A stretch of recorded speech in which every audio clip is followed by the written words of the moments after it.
I was just looking at the prohibition against free transportation. There it is, Section 20 for public officers. Oh.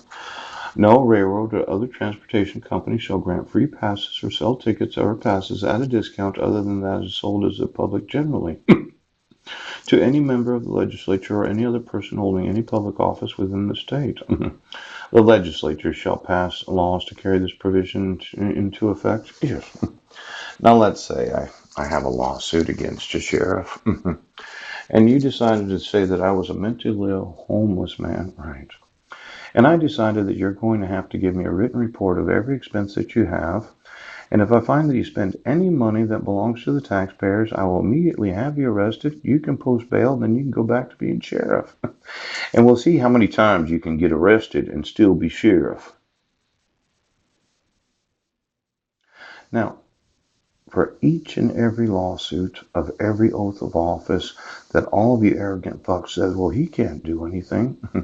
I think I can make you have to give an account of every cent that you spent, your personal assets, as well as the assets of your individual departments, offices, and agencies. Somebody there just to record every fucking thing you do. Now, since it's my money as Clallam County's assets, and since I have all these pending lawsuits that you're obstructing me from filing, I think I need somebody that's going to be there to write down every person you talk to, everything that you spend.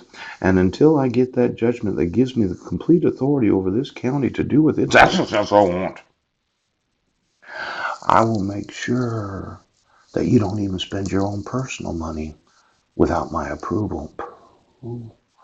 Now, when you go through every county of the state, you have been doing a whole lot of very criminal activities because, did you get any free transportation, public officers? Ooh. Did you get any discounted transportation? Now, you've been violating these constitutional sections? Yes. Now, corporations other than municipal, combined city and county deposit of public funds. All monies, assessments, and taxes belonging to or collected for the use of any county, city, town, or other public or municipal corporation. Coming into the hands of any officer thereof shall immediately be deposited with the treasurer or other legal depository to the credit of such city, town, or other corporation respectively for the benefit of the funds to which they belong. Let's say, I decide that I'm going to employ somebody to make sure that your hands never touch any money at all because we have to have you as employees, but we don't have to allow you to touch any public funds. Now, I could require the state of Washington to do just that. You no longer can spend anything without my approval. You can't touch any money without my approval. And everything that goes into the county, the city, the state, or any tribal government has to be pre-approved through my representative because of your refusal to force the laws. Now, as I said, okay, these are multi-hundred-billion-dollar lawsuits. I documented that it's a crime to keep me from my sons.